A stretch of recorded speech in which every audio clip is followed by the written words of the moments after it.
Assalamualaikum warahmatullahi wabarakatuh. Alhamdulillahi wa kafa wassalatu wassalamu ala rasulillahil mustafa wa ala alihi wa sahbihi wa man wafa wa ba'd. Keluargaku, teman-teman di musyawarah yang saya senantiasa berdoa semoga seluruhnya tanpa kecuali dirahmati, dimuliakan dan diridhai oleh Allah Subhanahu wa taala. Dan tentunya doa ini tidak akan menjadi maksimal dapat dirasakan kecuali diiringi dengan ikhtiar juga dari teman-teman untuk mewujudkan itu. Ketika seorang ibu memohon kepada Allah, ya Allah jadikan anakku anak yang saleh, tapi anaknya tidak merespon itu untuk menunjukkan dan berikhtiar mendapat kesolehan, tentu tidak mudah doa-doa itu sampai meresap ke dalam jiwa. Karena itu sekali lagi mudah-mudahan apa yang seringkali kami mohonkan kepada Allah Subhanahu wa taala ada kekuatan dan keyakinan dari teman-teman juga untuk menjemputnya, sehingga menjadikan kehidupan dan ranah yang kita pijak dalam pekerjaan profesi apapun menjadi bernilai dan membahagiakan baik di dunia ataupun di akhirat. Baiklah, hari ini kita belajar sesuatu yang sangat penting sekali, dan ini bila mampu kita olah dengan baik akan menghadirkan puncak kebahagiaan tertinggi. Dan seringkali masalah yang dirasakan oleh setiap orang sumbernya atau puncaknya dari titik ini. Kita akan belajar tentang nafsu. Nafsu sering dengar ya, nafsu, tapi barangkali kita akan olah itu dari pendekatan Al-Quran. Bagaimana nafsu itu diterangkan, seperti apa mengelolanya, dan bagaimana cara mengimplementasikan dalam kehidupannya. Kita bagi dalam 2 sesi, barangkali nanti kita akan ada pemaparan dan kita diskusi untuk mendalami apa yang mungkin kita bisa diskusikan. Bismillahirrahmanirrahim. Kita mulai teman-teman sekalian dari Quran surah ke-91.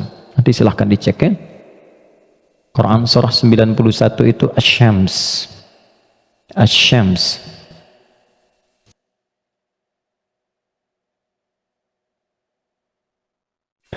Ayat 7 sampai 10. Oke, pelan-pelan. Wa nafsin wa ma sawwaha fa'alhamaha fujuraha wa taqwaha. Ini butuh fokus agak dalam karena memang pembahasannya cukup detil, tapi saya berusaha menyederhanakan yang mampu bisa kita pahami. Wa nafsin wa ma sawwaha, dan demi nafas. Nafas diterjemahkan dengan jiwa. Wa ma sawwaha, yang telah dengan keagunganku aku sempurnakan penciptaan dan fungsinya. Fa'alhamaha fujuraha wa taqwaha, maka demi menyempurnakan fungsi nafas ini ditanamkanlah 2 potensi, dan ini akan mengendalikan semua perilaku kita dari ujung kepala sampai ujung kaki. Kuncinya ada di sini. Apakah pandangan ini akan baik atau mengarah kepada yang kurang elok? Perintahnya ada di sini. Baik, demikian seterusnya. Fa'alhamaha fujuraha, ini fujur, wa taqwaha, ini taqwa. Qad aflaha man zakkaha, setiap orang yang mampu menjadikan kendali hidupnya bersumber dari potensi takwanya, maka seluruh perilaku hidupnya dari ujung kepala sampai ujung kaki akan mengantarkan ia pada kesuksesan dan kebahagiaan dari semua aspek kegiatan yang ia lakukan dalam hidup. Ini jaminan dari Allah. Jadi apapun yang Anda lakukan, Anda kerjakan, pekerjaan apapun yang sekarang sedang diikhtiarkan, itu akan cenderung terdorong mendekat kepada kebahagiaan dan kesuksesan jika patokan dalam mengendalikan itu semua bermuara dari sini. Wa qad khaba man dassaha, tapi bila yang digunakan sebagai acuannya adalah yang fujur, maka ini akan cenderung mengantarkan pada nestapa kehidupan. Tingkat yang paling rendah, khaba itu tingkat yang paling rendah. Mendapatkan celaan, hinaan, cacian, macam-macam, bahkan sebelum berpulang. Ya, yang tidak paling menyenangkan itu hidupnya dicela, wafat dicaci, pulang ke akhirat disiksa. Dan itu yang tidak paling mengenakan dalam kehidupan. Nah, sekarang dari satu surah ini, dari ayat 7 sampai 10, kita ingin dalami lebih kuat, dan pendalaman ini menuntut kita untuk lebih fokus karena ini kaitan dengan diri kita sendiri. Apa itu nafas? Itu dulu. Nafas itu apa? Jiwa itu apa? Tempatnya di mana? Seperti apa yang kita rasakan pengaruhnya dalam hidup? Kita pindah dulu ke Quran surah 15 Al-Hijr ayat 28 sampai dengan ayat 30. Quran surah 15 ayat 28 sampai 30. Pelan-pelan. Wa idh qala rabbuka lil malaikati inni khaliqum basyara. Dan ingat, kalau ada idh itu maknanya 3. Ingat, pahami, renungkan. Jadi kalau kita membaca Quran dibuka dengan idh, diingatkan kita oleh Allah, ingat ya, pahami apa yang akan kau baca ini, lalu renungkan itu pada dirimu yang paling dalam. Wa idh qala rabbuka lil malaikati, pahami, ingat, renungkan ketika Allah berfirman pada malaikat, inni khaliqun basyara, aku akan mencipta makhluk baru yang bukan malaikat, yang bukan jin. Jadi sebelum Allah mencipta kita manusia disebut dengan basyar di sini, maka sudah ada malaikat dan jin terlebih dahulu. Urutannya, malaikat dulu diciptakan dari cahaya, nur, lalu jin diciptakan dari api, nar. Ya, baru kemudian kita manusia, basyar. Karena itu ayat manusia 28, ayat tentang jinnya 27-nya. Jadi kalau Anda lihat ayat 27 di Quran surah 15, wal janna khalaqnahu ya min qablu min naris samum. Sebelum manusia ada jin dulu urutannya diciptakan. Nanti jin ini sebagiannya ada yang tinggal nanti dengan malaikat di alam langit, tapi di alam tersendiri dari 7 lapis itu dia tidak sampai ke bagian atas. Nanti ada yang tinggal berkehidupan di dunia, yang kelak fungsinya akan digantikan oleh manusia menjadi khalifah di bumi. Nah, yang tinggal di alam langit ini, itu yang dulu disebut dengan Azazil namanya. Jin yang sangat taat, rajin ibadah, sampai diagungkan itu Azza. Oleh malaikat disebut nih hebat nih, ibadahnya banyak, maka disebut dengan Azazil. Cuma nanti kisahnya ketika manusia diciptakan dan akan menempati posisi sebagai khalifah di bumi, jin yang terlihat taat ibadah ini ternyata memiliki kecemburuan yang tinggi sampai membangkang perintah Allah. Maka membangkang perintah disebut dengan fasik, perbuatannya fasak.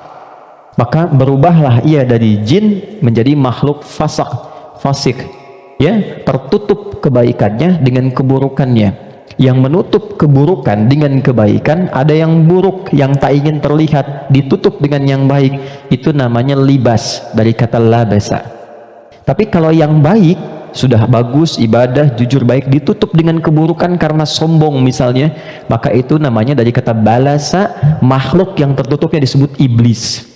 Maka dari situ dia menjadi iblis. Di situ ada di Quran surah ke-18 ayat ke-50. Quran surah 18 ayat 50. Wa idh qulna lil malaikati isjudu li adama fasajadu illa iblis kana minal jinni fa fasaqa an amri rabbi. Jadi iblis ini asalnya dari kalangan jin yang tadinya taat tapi tertutup oleh kesombongannya untuk memenuhi perintah Allah, dia tolak karena sombong. Ada di mana? Al-Baqarah ayat 34 dengan kalimat yang sama tapi inti yang beda. Wa idh qulna lil malaikati isjudu li adama fasajadu illa iblis aba, dia enggak mau sujud, wastakbar karena sombong.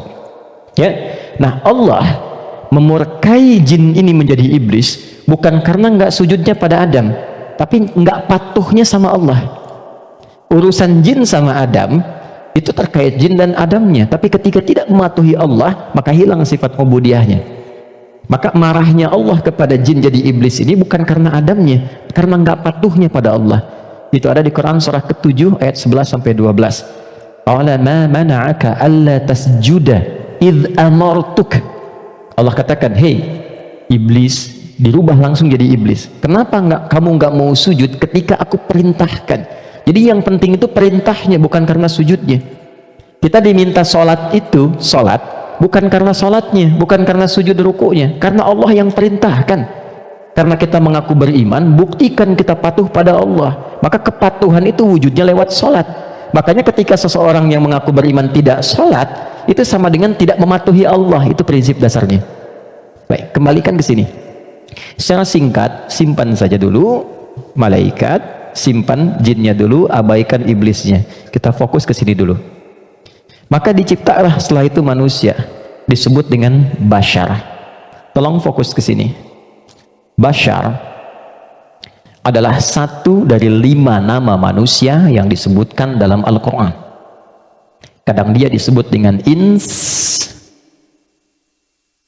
dipasangkan dengan jin, dan pasangan ini tersebut 18 kali dalam Al-Quran. Ya ma'syaral jinni wal ins wa ma khalaqtul jinna wal ins.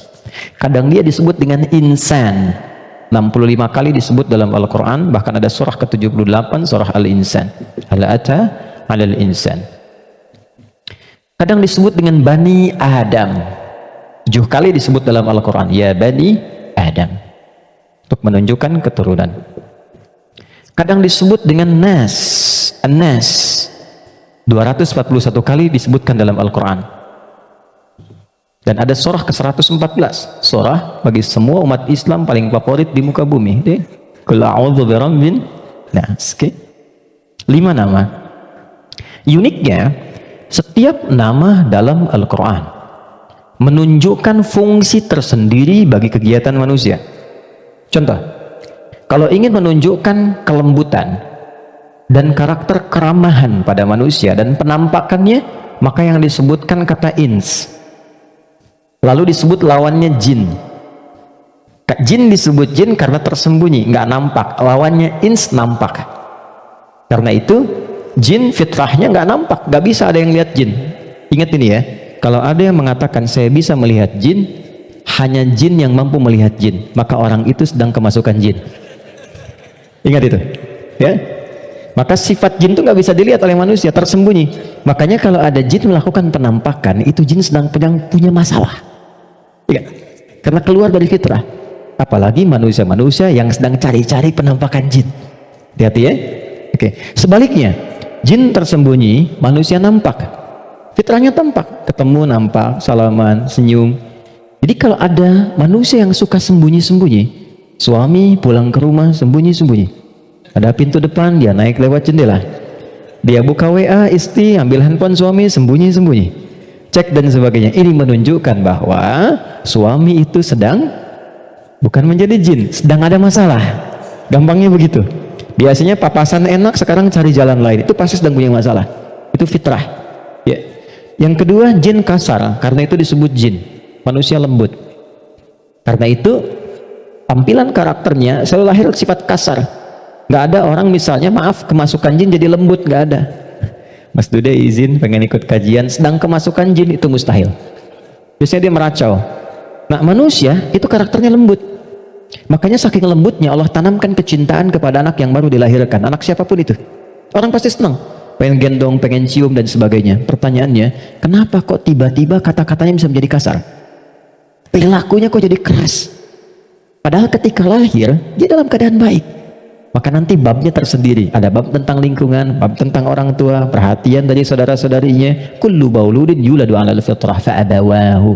Lingkungan, bisa orang tua, bisa teman, bisa sekolah dan sebagainya. Oke.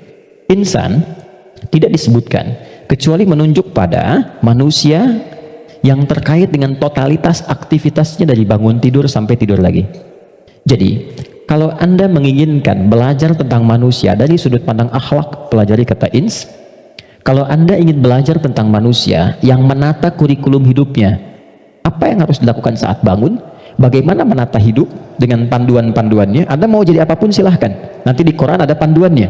Dari bangun tidur sampai tidur lagi, keluarkan semua kata insan dalam Al-Quran. 3. Kalau kita ingin melihat genealogi kita dan perjalanan sejarah kehidupan bapak moyang kita dari Nabi Adam sampai ke Rasulullah SAW yang jadi petunjuk untuk kita, maka temukan di kalimat Bani Adam. Jika Anda ingin belajar tentang bagaimana membangun hubungan yang baik secara sosial dengan teman, dengan lingkungan, dengan tetangga dan sebagainya, maka keluarkan semua kata nas dalam Al-Quran. Tapi kalau Anda ingin belajar tentang menata nafsu yang ada dalam jiwa setiap manusia, maka keluarkan kata bashar dalam Al-Quran. Disebutkan sebanyak 35 kali dalam bentuk tunggal dan sekali dalam bentuk dual. Nah, ketika Allah menyampaikan pertama kali penciptaan manusia, yang disebutkan kalimatnya bashar. Wa idh qala rabbuka lil malaikati inni khaliqum bashara. Bukan ins, bukan insan, bukan bani Adam, bukan annas, bashar. Apa tahapan penciptaannya? Ini intinya. Wa idh qala rabbuka lil malaikati inni khaliqum bashara min salsalin min hama'in masnun fa idza sawaituhu. Satu, membentuk manusia, mencipta manusia ada dua tahapan kata Allah. Pertama fisiknya dulu. Maaf, ini secara teori dulu ya. Fisiknya dulu. Jadi yang dibentuk berproses, fisik nanti berlangsung selama 4 bulan dalam kandungan. Ini detailnya ditemukan. Misal di Quran surah ke-22 Al-Hajj di ayat yang kelima, atau di Quran surah ke-23 Al-Mu'minun dari ayat ke misalnya 11 sampai dengan 15. Hadisnya di Al-Arba'in An-Nawawiyah nomor hadis yang keempat. Contoh, saya cepat bacakan. Inna ahadakum yujma'u fi batni ummihi arba'ina yawman nutfah. Setiap anak cucu Adam sebelum terlahir dari rahim ibundanya akan mengalami proses selama 40 hari pertama pertemuan spermatozoa dengan ovum, proses. Thumma yakunu mithla dzalika 'alaqah. 40 hari yang kedua membentuk zigot yang mulai menempel di dinding rahim, mulai berproses. Thumma yakunu mithla dzalika mudghah. 40 hari ketiga berbentuk mulai ada daging keratan, mudghah. Sekarang di kurikulum kedokteran di fase modul awal, namanya modul tumbang, tumbuh kembang, itu sama, diksinya sama, menggunakan kata mudghah. Pernah ada anak dari UIN kedokteran datang ke saya, Ustaz saya minta belajar. Saya bilang, Anda dari mana? Kedokteran. Berikan dulu semua modul Anda ke saya untuk saya pelajari dan saya belajar dari Anda, baru kemudian Anda boleh belajar dari saya. Maka saya temukan di antara modulnya ada kata mudghah di dalamnya. Baik, itu usia 4 bulan, 40 hari ketiga. 40 kali 3, 120 hari, 4 bulan. Thumma yursalu ilaihil malak fayanfukhu fihi ruh. Ini poinnya. Di usia 4 bulan ini barulah diperintahkan oleh Allah ditiupkan roh. Karena itu kalau ada yang tengah mengandung usia 4 bulan, itu rohnya sudah masuk. Tadi ya? Dan di situ nanti ada tuntunan bagaimana mendidik anak sejak dalam masa kandungan. Kami pernah share ini di hari Quran dan dipraktekkan. Alhamdulillah begitu anaknya mulai bicara yang keluar Quran. Dan setelah itu dicek kemudian oleh ustadz yang mengecek, ternyata telah hafal Quran 30 juz. Dalam baru bicaranya itu. Lalu diurutkan 3 tahun usia hafalan, 3 tahun usianya hafal Quran 30 juz. Di antara amalannya Quran surah ke-7 ayat 189. Falamma taghasyaha hamalat hamlan khafifa famarrat bi, sampai ke ujung ayatnya, da'amallaha rabbahuma la in ataitana salihah lanakunanna minasyakirin. Jadi kalau ada yang sedang mengandung, di antara sunnah membacakan untuk anak itu suami istri. Bukan hanya istri saja, suami saja. Suami istri berdoa, itu doanya ada di Quran surah 7 ayat 189. Satu ayat ini saja. Ya, secara singkat. Saya agak cepat. Roh ditiupkan. Nah, roh ini sumber kehidupan. Saya mau tanya begini, maaf ya, ini saya sederhanakan sekali. Kalau roh sumbernya dari mana? Halo? Roh sumbernya dari mana? Allah, oke? Baik, sumbernya dari Allah. Tahu dari mana? Quran surah ke-17 ayat 85. Wa yas'alunaka 'anir ruh qulir ruhu min amri rabbi. Karena roh sumber kehidupan langsung yang ditiupkan pada fisik. Jadi generator kehidupannya di sini. Kalau nggak ada roh, nggak akan bergerak ini. Makanya orang meninggal dicabut rohnya sudah nggak bisa bergerak lagi. Nah, sumber roh itu sumber kehidupan dari Allah. Baik, sekarang saya tanya, kalau Allah maha baik tidak? Ada aibnya tidak? Ada cacatnya tidak? Lihat, kumpulan semua kebaikan, jika dikumpulkan, jujur, sabar, misalnya kan, kalau kita kumpulkan sifat-sifat baik itu, semuanya itu akumulasinya disebut dengan takwa namanya. Karena Allah itu maha baik, nggak ada cacatnya, maka semua yang bersumber dari Allah pasti semuanya baik dan membawa sifat-sifat kebaikan. Perhatikan, fokus. Roh ini ketika ditiupkan masuk ke dalam fisik manusia usia 4 bulan, dia membawa sumber-sumber kebaikan karena datangnya langsung dari Allah, diperintahkan masuk, maka membawa akumulasi kebaikan. Maka selain roh ini masuk ke dalam fisik, dia juga membawa potensi-potensi kebaikan yang disebut dengan takwa. Ini fa'alhamaha fujuraha takwa. Pelan-pelan. Kalau fisik ini langsung dari Allah atau ada proses dulu? Terbayang nggak maksudnya? Kalau roh itu kan langsung kan, Allah firmankan masuk kan. Kalau fisik langsung tercipta, ada proses dulu. Proses. Tadi kan sampai 4 bulan demikian, sebelumnya ada proses dan sebagainya. Proses kan? Karena proses didahului dengan ikhtiar, maka tidak sama sifatnya dengan takwa. Dia membawa sifat bawaan disebut dengan fujur. Sekarang perhatikan, saya ilustrasikan. Bismillah. Ini ada gelas. Oke, kosong ya. Ini kalau saya isi air bening, ya kosong kan?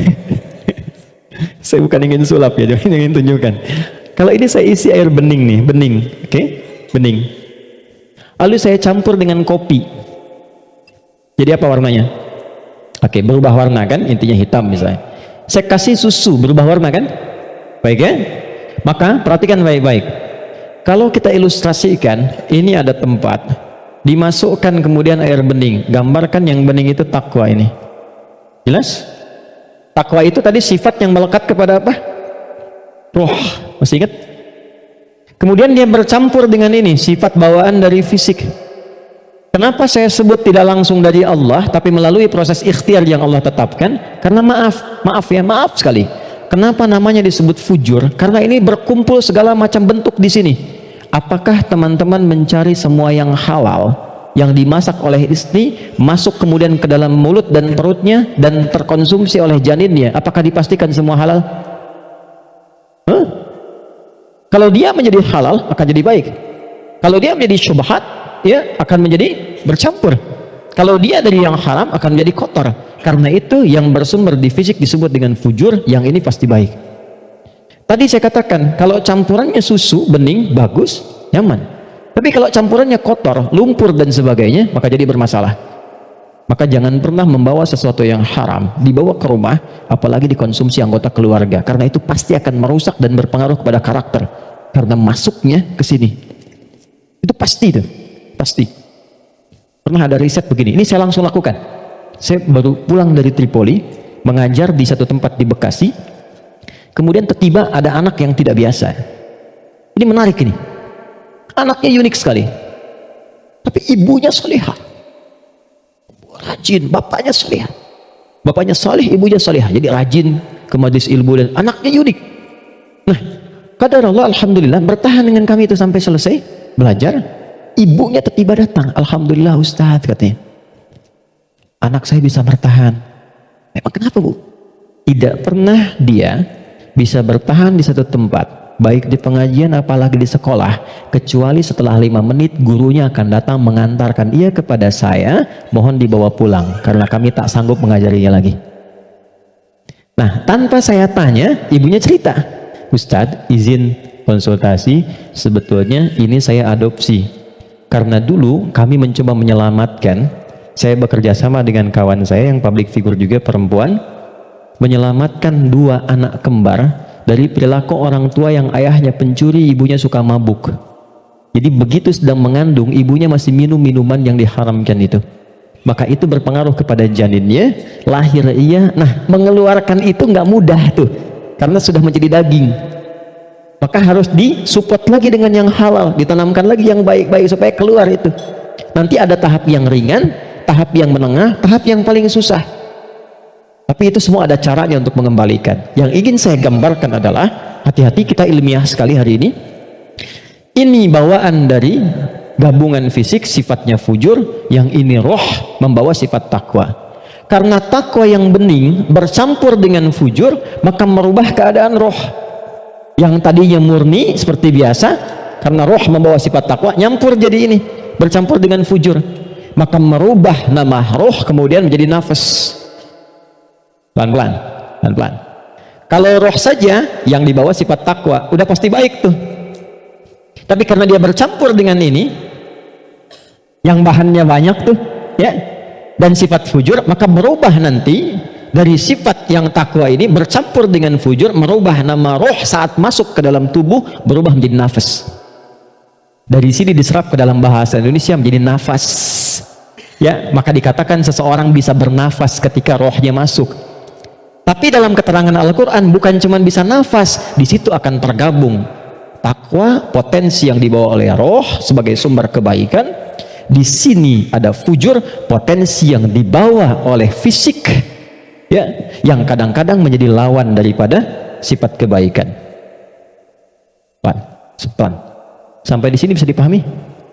Artinya apa? Artinya, maaf, di dalam diri kita ini, siapapun manusianya, pasti ada potensi kebaikan. Itu sifat dasar manusia, itu baik. Itu sifat dasarnya. Nggak ada yang nggak baik. Makanya, maaf, sepencuri-pencurinya pencuri, sebetulnya hatinya menolak.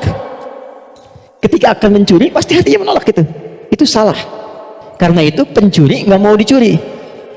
Coba kalau 3 orang mencuri, yang satu misalnya menyembunyikan hasil curiannya, maka bosnya akan berkata, maling kamu. Padahal mereka baru maling, gitu kan? Ya? Oke, pelan-pelan ya. Jadi singkatnya, di dalam diri kita terkumpul semua potensi kebaikan yang dibawa oleh roh. Dan saat yang bersamaan, ada potensi yang dibawa oleh fujur dari fisik. Ada di sini, ini lawannya. Nah, yang menarik begini, yang menarik, ini potensi takwa ini, akumulasi semua kebaikan, kita sebut dengan sumber positif, gini. Yang ini didesain oleh Allah sebagai lawannya, kita sebut kutub negatif, begini, fujur. Pelan-pelan ya. Dan ini sudah menjadi hikmah kehidupan. Apapun yang bisa bergerak akan selalu ditemukan positif dan negatif. Anda beli robot-robotan pakai baterai, pasti ada kutub positif dan negatif kan? Ya kan? Proton dan neutron. Dalam proton nanti ada neuron dan macam-macam, ada partikel, ada atom dan sebagainya. Jelas ya? Ini semua hukumnya sudah begitu. Ini hukum kehidupan. Tapi kaitan dengan diri kita, ini yang harus kita sadari. Saya turunkan ke sini untuk lebih mudah. Nafas. Di sini ada takwa. Semua kumpulan sifat baik, jujur, rendah hati, kemudian sabar, dan seterusnya. Saat yang bersamaan, di sini ada lawannya, sifat fujur. Jadi kalau teman-teman di sini menemukan jujur, di sifat fujur itu ada dusta. Kalau di sini ada rendah hati, di sini ada sombong. Kalau di sini ada sabar, di sini ada sifat amarah yang berlebihan, pemarah. Nah, kita mesti menyadari setiap manusia itu punya potensi jujur, tapi saat yang bersamaan punya potensi dusta. Dia punya potensi rendah hati, tapi saat yang bersamaan dia bisa sombong. Nah, yang paling menarik adalah bagaimana kita bisa mengendalikan ini sehingga yang keluarnya selalu yang baik. Dan yang ini bisa kita tutup, bisa kita tekan sehingga tidak muncul ke permukaan. Nah, inilah inti pembahasan kita yang akan kita turunkan. Saya ingin fokuskan betul pada apa yang akan saya terangkan saat ini. Jadi yang barusan muqaddimah ya. Sekarang kita mulai ke intinya. Saya ingin berikan penjelasan dari akarnya dulu supaya kita paham tentang diri kita. Jelas sampai di sini? Halo? Jelas ya? Oke. Yuk kita lihat. Kembali ke Quran surah Asy-Syams ayat 7 sampai 10. Wa nafsin wa ma sawaha, dan demi jiwa nafas yang telah aku sempurnakan, kata Allah penciptaannya. Fa'alhamaha fujuraha wa taqwaha, maka diilhamkan pada nafas ini ada 2 yang seakan berlawanan, yaitu fujur dengan bawaan ini dan takwa sifat baik. Sekarang lihat rumusnya. Qad aflaha man zakkaha. Qad, saya berikan gramatikal bahasa Arab dulu. Qad harfut tahqiqin wa taukidin. Huruf tahqiq yang menjamin sesuatu, taukid yang menegaskan satu hukum. Cara menerjemahkannya, qad aflaha, aku jamin, kata Allah, dan aku tegaskan, orang yang mampu menata zakat, menata nafasnya dengan baik, maka hidupnya akan cenderung sukses dan bahagia apapun pekerjaannya. Baik, kalau Anda buka terjemahan, zakat itu diterjemahkan dengan menyucikannya. Qad aflaha man zakkaha. Ini kuncinya. Jadi kalau kita ingin menata qalbu, menata nafas, maka caranya dengan zakat. Zakat menyuci. Saya tanya ke akhwat ya, teman-teman, kalau menyuci itu membuang bajunya atau kotorannya? Oke. Saya tanya ke teman-temannya ikhwan yang pria. Sekali lagi saya pastikan, menyuci itu membuang bendanya atau menghilangkan kotorannya? Kotorannya. Baik, sekarang saya tanya pada semuanya, kalau tidak kotor mungkin nggak dicuci? Hah? Halo? Kalau tidak kotor mungkin nggak dicuci? Baik, baik. Sekali lagi, yang ketiga, yang terakhir. Jadi adanya kotor itu untuk menunjukkan yang bersih atau untuk mengotori pakaiannya? Ayo, bingung sekalian, nggak apa-apa. Manfaat kotor itu, kotor untuk menunjukkan yang bersih atau untuk mengotori pakaiannya? Bukan, yang mengotori itu andanya, gitu kan? Kotor itu diciptakan untuk mendapatkan bersihnya. Sebab kalau nggak ada kotor, nggak akan ketahuan bersihnya. Anda nggak mungkin nyuci kalau nggak ada kotoran, nggak ada kerjaan. Tapi supaya ketahuan itu bersih, ditampakkan yang kotornya. Kan harus ada pembanding. Dari mana taunya orang itu baik? Kalau ada yang buruknya, bisa dibandingkan. Tahu dari mana dia jujur? Kalau ada bohongnya. Tahu dari mana bersih? Kalau ada kotornya. Maksud saya, kotoran itu diciptakan bukan ingin mengotori pakaiannya, tapi ingin menghasilkan kebersihan di balik kotoran itu. Karena itu menyuci, itu membersihkan kotoran, bukan membuang bendanya. Tarik logika itu ke sini. Qad aflaha man zakkaha. Allah menciptakan sifat fujur bukan ingin menjadikan manusia itu terjebak dalam keburukan. Jadi jangan bertanya begini, kenapa Allah ciptakan sifat dusta? Kan saya nggak akan berdusta kalau begitu. Kenapa Allah ciptakan sifat sombong? Kan saya nggak akan sombong kalau begitu. Bukan, kata Allah, pada asalnya diciptakannya fujur dengan semua sifat ini adalah untuk menjadi katalis dalam bahasa kimia itu, supaya dia bisa menstimulus supaya baiknya keluar. Sebab kalau nggak ada ini nggak akan muncul. Contoh, bisa nggak ada sabar kalau nggak ada marah? Antum pulang ke rumah, ketemu istri, tiba-tiba nyampe rumah, istri bilang, "Pak, sabar ya Pak, sabar," gitu. Padahal nggak ada hujan, nggak ada angin, nggak ada apa-apa. Kira-kira respon antum gimana? Sayang, kamu sehat? Kan? Nggak mungkin kan? Ada amarah, pim. Mau marah nih, sabar aja, sabar, nggak usah dibalas. Nah, kapan ada sabar kalau ada pemicunya? Kapan ditemukan jujur? Ketika ada dusta. Jadi dusta itu diciptakan bukan ingin menjadikan Anda sebagai pendusta, tapi sebagai katalis supaya jujurnya muncul. Sabar diciptakan dan marah diciptakan untuk supaya yang baiknya muncul. Sebab kalau nggak ada marah, sabarnya nggak akan naik. Paham nggak sampai di sini? Nah, cara kita mengolah dibalik kata Quran, qad aflaha man zakkaha. Kalau satu waktu terjadi muncul dorongan yang mendorong dari sini, fujur ke nafas. Cara kerjanya begini supaya lebih paham. Gak apa-apa, saya menghapus saja. Bismillah. Jam 3 saya dari Bandung, ya Allah. Aku sudah hari Kamis.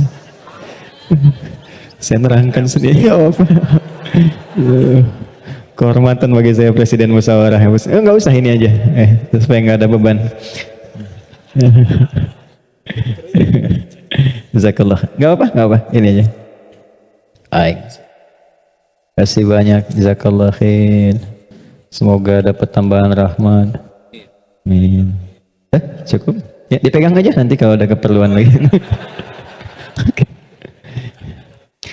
Gini teman-teman, saya mulai dari sini dulu. Ini agak mahal, tapi butuh fokus. Ini nafas. Nafas itu inti jiwa nih, di sini. Kelihatan ya?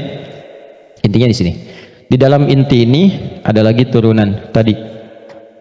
Saya ke bawahkan dulu, ini takwa, semua sifat baik. Yang ini fujur. Ini lawannya.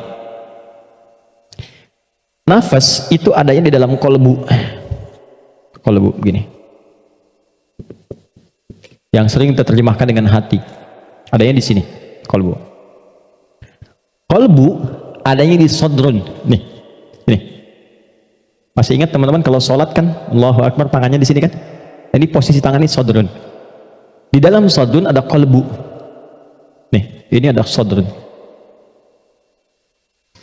Semua apa yang kita lakukan sumbernya dari sini. Misal kita mau bicara nih, kalau yang keluar baik itu ini yang perintahkan dari sini ke sini, ke kolbu, sodrun, keluar, ditembuskan langsung ke akal, kita keluarkan sepersekian detik. Kalau yang keluar yang buruk sumbernya dari sini. Jelas? Nah, saya ingin katakan dulu sebentar, setan sudah meminta kepada Allah sejak Adam diturunkan supaya diberi kewenangan untuk menggoda yang ini. Itu nanti ada di surah An-Nisa di ayat yang ke-118, dari ayat 116 sampai 118. La'anahullah wa qala la attakhidanna min ibadika nasiban mafruḍa. Ketika dia dilaknat oleh Allah, dia berkata, ya Allah, izinkan aku menggoda satu bagian dari manusia. Maksudnya yang ini. Di sini sumber keburukan nih. Dalam bahasa Arab, buruk itu disebut dengan su namanya. Su, gini. Pelan-pelan. Nah, setan menggoda, memprovokasi dengan halus. Memprovokasi dengan halus itu bahasa Arabnya waswas. Waswasa yuwaswisu. Halus sekali. Dia masuk lewat sini, sodrun. Jamaknya sudur. Jamak dari sodrun sudur karena manusianya banyak. Di Quran surah ke-114, alladzi yuwaswisu fi sudurin nas. Dia menggoda ke sini, ke kolbu, ke sini. Alih-alih bicara yang baik, dia katakan keluarkan yang kasar. Tak sadar keluar. Begitu keluar bentuknya dalam bentuk perbuatan, maka keluar namanya su, kata-kata yang kotor, kata-kata su. Karena ini melewati nafas, nih kan dari nafas nih. Tidak dilihat fujurnya, yang dilihat nafasnya. Oh, ternyata nafasnya itu memerintahkan kepada su. Nafas ketemu su, disebutlah nafsu. Oh, ya, ini asalnya nafsu. Ini asal kalimat nafsu. Dari mana ini ditemukan? Quran surah ke-12 ayat 53. Paling kiri sebelah atas di mushaf. Quran surah 12 Yusuf ayat 53. Wa ma ubarni'u nafsi innan nafsa, nafas la amaratum bisu. Nafas ketemu su jadilah nafsu. Jelas? Nah, asalnya nafas ini netral. Di dalamnya ada takwa, ada fujur. Yang ini yang kelihatan jelek sebetulnya asalnya katalis untuk yang ini. Bukan ingin menjadikan kita berbuat buruk, tapi lebih menjadikan yang fujur ini mendorong supaya yang sifat baik itu muncul ke permukaan. Pertanyaannya caranya bagaimana? Kata Quran, qad aflaha man zakkaha. Zakka sifatnya disebut tazkiyah. Cara paling gampang memahaminya adalah ketika muncul dorongan yang kurang bagus, cari cepat lawannya yang baik, yang ini. Karena ini diciptakan untuk memunculkan yang takwa. Jadi ketika Anda menemukan ada yang dusta, bukan mengajak Anda berdusta, tapi supaya Anda memunculkan kejujuran dalam diri Anda. Ketika ada seseorang misalnya datang dengan kesombongan, maka itu adalah pelajaran bagi kita supaya jangan ikut sombong. Yang dimunculkan sifat rendah hatinya. Dicari lawan terbaliknya. Itu poinnya. Prakteknya bagaimana? Contoh. Apa lawan cemberut? Hei, lawan cemberut apa? Senyum. Jadi kalau istri cemberut, harusnya antum senyum. Cemberut dititipkan kepada istri bukan membuat antum supaya marah atau mengintegrasi, tapi supaya antum senyum.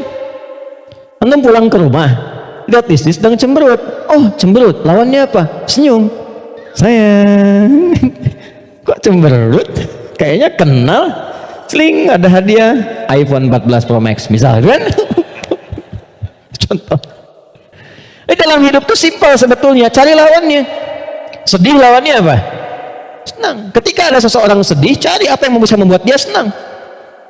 Ya, ketika seseorang misalnya sedang gelisah, cari ketenangan. Ketika ada seorang berbuat sombong, antum datang dengan kerendahan supaya mengajarkan dia kembali kepada sifat rendah hati ya. Kalau semua orang bisa melakukan semua ini, walaupun tidak mudah mengerjakannya, maka kata Allah hidupnya akan cenderung bahagia. Itu asalnya. Tapi problemnya adalah di sini ada setan yang memberikan was-was supaya ini muncul dominan. Apa yang bisa mencegah dan menghambat setan supaya tidak menjadikan manusia dominan dengan sifat fujurnya dibanding takwanya? Sebelum sampai ke sana, saya ingin jeda dulu. Saya ingin simpulkan dulu konsep dasarnya. Jika kita ingin menata nafas dengan baik sehingga tidak didominasi oleh nafsu sifat-sifat yang kurang bagus, maka setiap mendapati kekurangan-kekurangan atau hal yang kurang positif dari siapapun lawan kehidupan kita, maka cepat munculkan lawan baiknya. Kadang-kadang yang diuji bukan kita, yang diuji orang lain, tapi yang disasar hikmahnya kita. Itu namanya fitnah. Jadi fitnah itu tidak harus selalu tuduhan, bisa jadi ujian. Misal, inna min azwajikum wa auladikum, bahkan amwalikum fitnah. Kata Allah, anak-anak itu jadi fitnah. Maksudnya apa? Kadang-kadang di anak-anak ada aktivitas-aktivitas yang mungkin tidak ideal, yang orang sebut dengan nakal, ya? Padahal tidak ada anak yang nakal. Boleh jadi anak itu dibuat aktif supaya kreativitas orang tuanya makin muncul. Jadi ketika Anda melihat anak-anak punya ekspresi tersendiri, lihat dulu dari yang kurang bagus itu apa yang dimunculkan yang baik supaya keluar. Itu caranya. Sama dengan begini, itu ada kejadian di Cianjur, musibah. Bagi warga Cianjur yang terkena, itu bala namanya, ibtila, ujian langsung yang dialami. Bagi kita itu fitnah, ujian yang diberikan ke sana, tapi hikmahnya menyentuh diri kita. Ada nggak yang terpanggil untuk datang? Betul nggak orang beriman saling merasakan? Betul nggak titipan harta itu benar-benar untuk berbagi dan sebagainya? Maka diberikan ujiannya di sana. Mungkin yang wafat di sana masuk kategori syahid akhirat, karena di antara syahid itu kan tertimpa bebangunan, meninggal dia syahid. Kita wafat bagaimana? Maka disentuh untuk datang. Kami ke sana bangun posko, lihat teman-teman, maaf ya, ini pelajaran besar ya. Mohon kalau kurang berkenan, mohon saya dimaafkan dengan kalimat ini. Demi Allah saya katakan, rumah yang mewah sampai yang biasa hancur. Dan yang paling menarik bukan itu.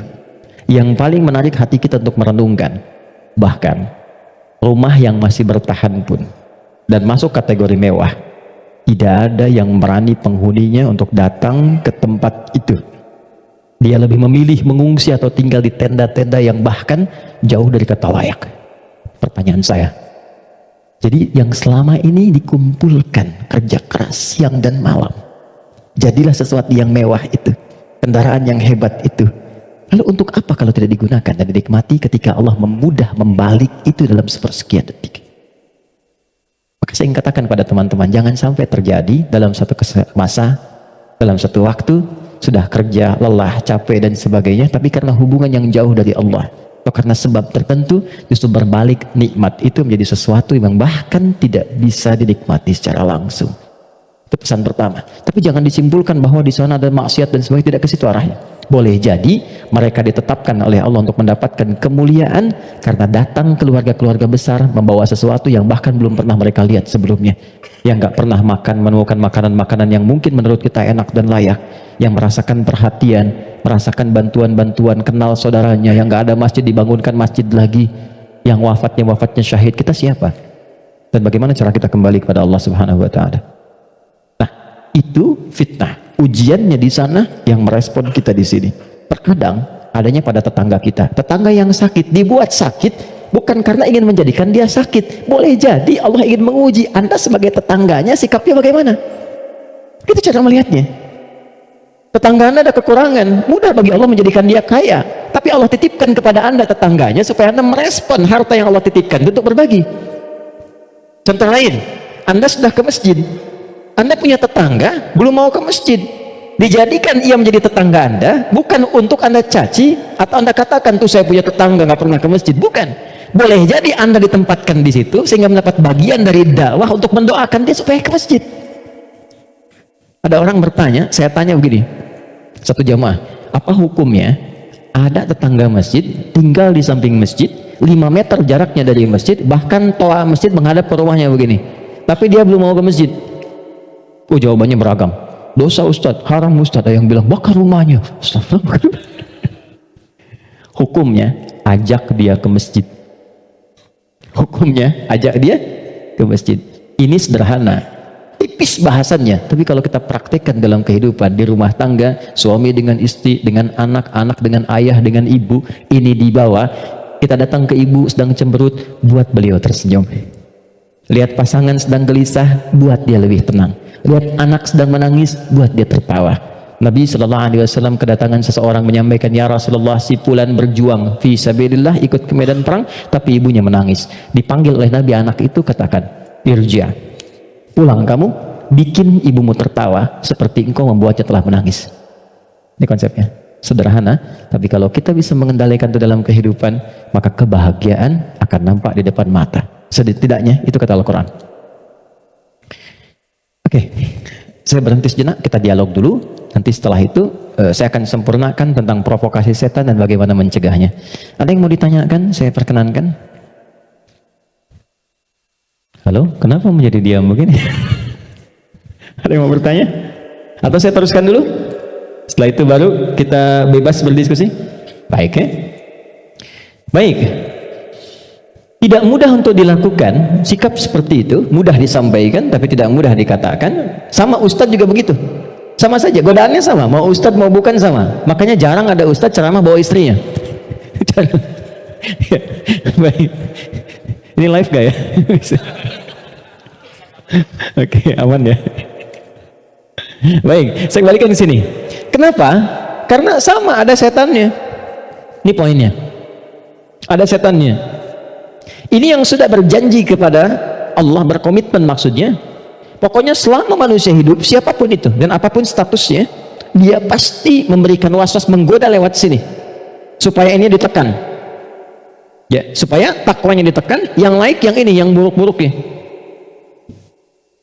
Maka bagaimana cara mencegah godaan-godaan setan itu sehingga kita manusia tidak terbawa dalam nuansa provokasi setan, sehingga bertransformasi dari pribadi yang lembut ini berubah menjadi pribadi yang kasar, yang kotor tindakannya dan sebagainya. Maka yang pertama kata Al-Quran, teruskan ayatnya, waqad khaba man dassaha. Ingat ya, kalau sifat fujur itu diperturutkan, diikuti, dusta diikuti, sombong diikuti, jadi perilaku jadi sombong, belum apa-apa sudah mulai pamer, sudah macam-macam dan sebagainya. Perhatikan, khab. Pikirkan dulu kata Allah kalau mau sombong. Pikirkan kalau ingin dusta. Pikirkan kalau ingin berbuat hal-hal yang buruk. Khab, muaranya, ujungnya pasti kehinaan. Ini. Jadi sebelum berbuat sesuatu yang menyimpang, kalau Anda ingin berkata kotor, pikirkan dulu. Karena ketika itu keluar, Anda akan terhina kata Allah. Anda akan terhina. Kalau bukan ada yang dihadapkan, orang lain yang akan tergerak untuk menghinakan itu. Karena itu tidak sedikit orang yang mengeluarkan kata-kata kotor dalam kehidupan, terekspos kemudian, bukankah dirinya menjadi rendah? Mau sombong, bagi dirinya mungkin hanya ingin menampilkan kerja keras saja. Tapi ketika ditampilkan dalam bentuk sombong, diikuti provokasi ini, maka apa yang terjadi? Khab.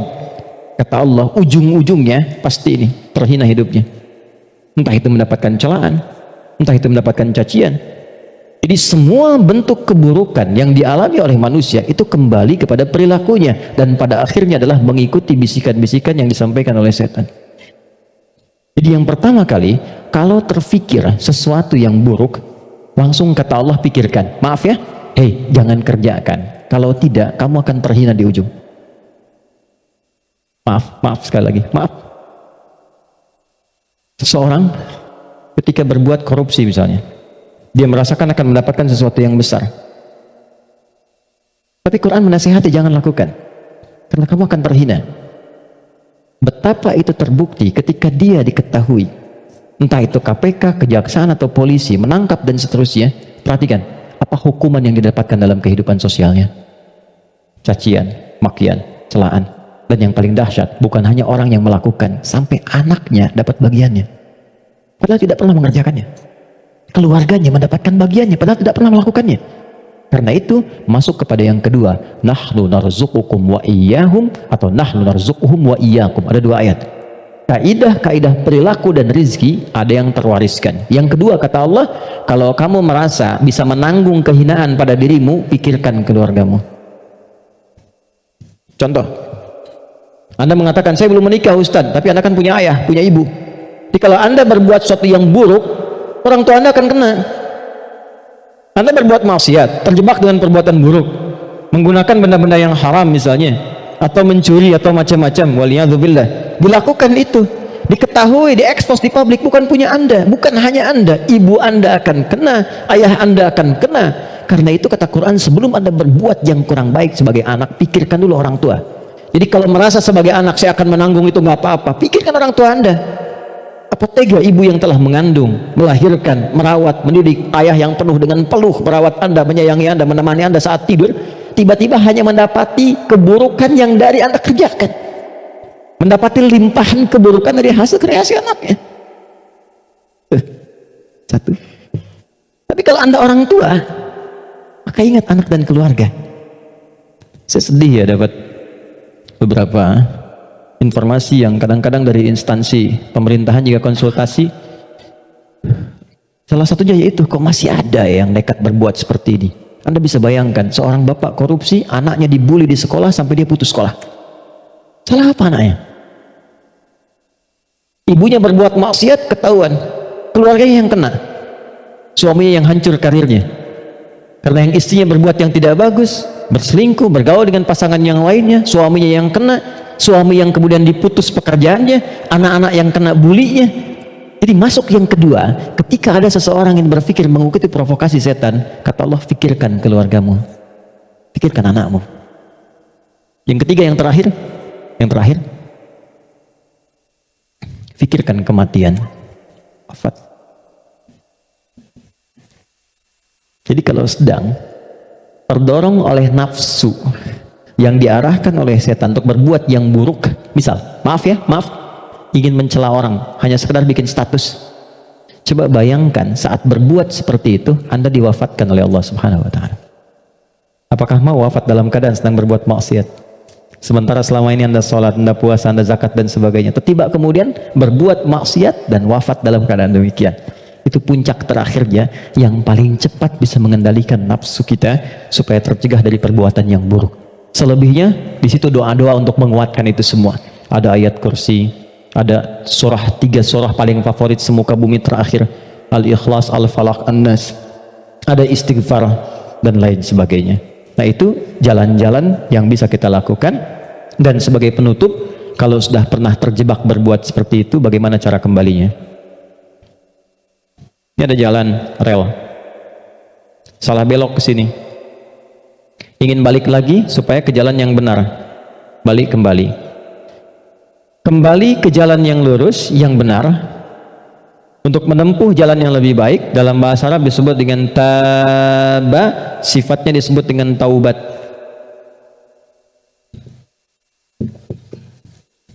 Maka muncullah ayat taubat, Quran surah keempat ayat 17.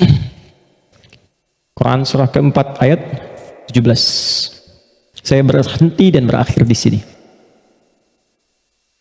Ada? Innamat taubatu 'ala Allahi lilladzina ya'maluna as-su'a bijahalatin thumma yatubuna min qarib. Masih ingat teman-teman, kalau perbuatan dari nafsu jadi wujud perbuatan, maka disebut apa namanya? Perbuatannya disebut apa? Masih ingat gak? Kalau lupa suka nggak ingat tuh. Masih ingat kan? Kan? Oke. Sekarang di ayat itu, innamat taubatu 'ala Allahi lilladzina ya'maluna su. Kata Allah, kalau ada yang pernah terjebak berbuat buruk dalam hidup, kata-katanya keluar kotor, tindakannya nggak bagus, hartanya didapatkan dari jalan yang tidak baik misalnya, terus dia ingin merubah itu, dia merasa saya diprovokasi oleh setan, terjebak oleh nafsu, pengen berubah, pengen menghilangkan itu semua, maka apa yang harus dilakukan? Thumma yatubuna min qarib. Ini yang indah nih. Bab ini yang paling penting. Mohon fokus baik-baik. Ini yang paling penting dan ini yang paling dahsyat yang bisa kita dapati saat ini. Tsumma yatubuna min qarib.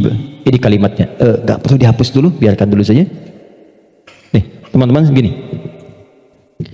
Kemudian saat dia sadar itu salah, dia bergegas ingin segera memperbaiki. Kalimat ini menjadi mahal karena ada informasi di dalamnya dan ini rahasia. Mohon dijadikan antara kita saja di hari ini ya. Perhatikan kalimatnya. Ternyata, maaf, seburuk-buruknya perbuatan yang pernah dikerjakan oleh manusia, rahmat Allah menjadikan setiap manusia itu selalu mendapat kesempatan cahaya untuk kembali. Karena itu, seburuk apapun perbuatan yang pernah dilakukan, pasti akan ada kilatan di hati kita yang mengingatkan, apa masih mau begini terus? Bisa nggak saya berubah? Pernah nggak merasakan itu? Ya, bisa nggak saya tahajud malam? Bisa nggak saya sholat? Sampai kapan saya mau begini? Nah, itu yang mahal. Kadang-kadang datangnya lewat renungan, kadang-kadang datangnya lewat pandangan. Misal Anda pulang dari pekerjaan, kok tiba-tiba Anda lewat ke depan masjid yang banyak orang sedang menunaikan sholat. Tiba-tiba Anda lewat ke pesantren yang anak-anak kecil sudah bawa mushaf, pengen menghafal. Sedang melihat kan? Pertanyaan saya, kok bisa Anda lewat situ padahal bisa melalui jalan yang lain? Itu kalau bukan sayang Allah nggak mungkin diberikan demikian. Kadang-kadang lewat pendengaran, kadang-kadang pendengaran dan penglihatan. Pendengaran misal taklim di masjid, Masjid Raya Pondok Indah atau misalnya MRBJ di sini, suara keluar, Anda lewat situ. Begitu Anda lewat terdengar kalimat bertobatlah kepada Allah sebelum kita semua wafat. Padahal kalimat itu ditujukan pada jamaah yang di dalam, tapi suaranya keluar, Anda yang dengar. Kok bisa Anda dengar itu gitu? Kadang-kadang pendengaran dan penglihatan. Anda pengen lihat YouTube, ngecek yang lain, tapi yang keluar pengajian. Yang paling dahsyat jawaban dari pertanyaan Anda selama ini. Nah, itu yang dimaksudkan. Kalau Anda mengalami momentum seperti itu, kata Quran, cepat ambil. Karena Allah sedang memberikan kasihnya secara langsung tanpa campur tangan siapapun. Biasanya, kalau dalam kondisi seperti itu disambut oleh seorang hamba, maka muncullah rahmat Allah pada saat itu yang akan langsung merubah hamba itu menjadi kekasih Allah Subhanahu wa taala. Makanya tidak sedikit orang menjadi kekasih Allah. Kekasih itu maksudnya sangat dekat dengan Allah sampai doa pun baru minta udah dijawab. Siapa di antara mereka aulia Allah itu? Rata-rata ada di antara mereka yang tadinya pelaku maksiat. Terus merasakan nikmatnya taubat, meningkat ibadahnya, dan sekatnya seakan-akan menjadi jauh, terpisah, lepas dari dirinya, nyambung ke Allah begitu cepatnya, doanya cepat terjawab, zikirnya terasa dengan nikmat. Itulah aulia Allah.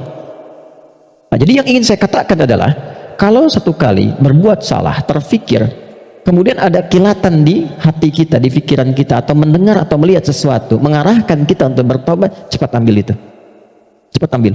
Itu yang dimaksud Quran surah ke-29 di ayat yang terakhir. Walladzina jahadu fina lanahdiyannahum subulana. Setelah itu, sesali perbuatan yang pernah dikerjakan, minta ampun pada Allah. Kalau terkait dengan manusia, minta maaf, datangi, dan jangan merasa sungkan. Jangan merasa sungkan. Kenapa berani berbuat salah tapi tidak berani meminta maaf? Datangi, minta maaf. Apapun yang ia lakukan, kata-kata dan sebagainya, tidak akan pernah mengambil hak Anda, tidak akan mengambil kesempatan Anda, waktu Anda, tapi membebaskan semua sekat yang ada dalam jiwa kita. Tapi kalau orang lain yang salah, maafkan dulu. Memaafkan orang itu akan menghilangkan sekat dalam diri kita sehingga tidak pernah memikirkan dia lagi, tapi tidak menyelesaikan persoalan dia dengan Allah. Jadi tetap dia dihisab oleh Allah sebelum dia minta maaf pada kita. Tidak ada ruginya. Paham ya? Karena itu kalau ada kilatan di pikiran kita mengajak untuk bertobat, cepat respon, sesali perbuatan itu, berjanji tidak mengulangi, dan mengganti dengan perbuatan baik.